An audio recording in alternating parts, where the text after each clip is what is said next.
महाकुंभमेळ्यात 2 दिवसात जवळपास 5 कोटी भाविकांनी स्नान केले आहे। या काळात नागासाधू आकर्षणाचे केंद्र होते। कुंभ महाकुंभ सारख्या मोठ्या सनातनी सणांमध्ये नागासाधू दिसतात, यानंतर ते गायब होतात। नागासाधू त्यांचा बहुतांश वेळ हिमालय पर्वतात घालवतात।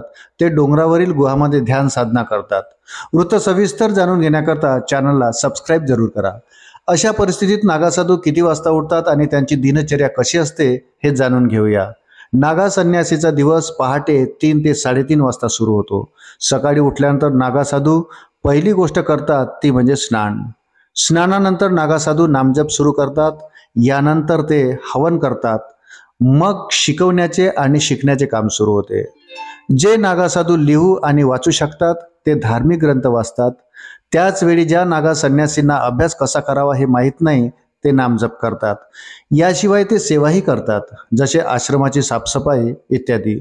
असेही म्हटले जाते की नागासाधू दिवसातून एकदाच अन्न खातात। ते आपला सर्व वेळ नामस्मरण आणि ध्यानात घालवतात।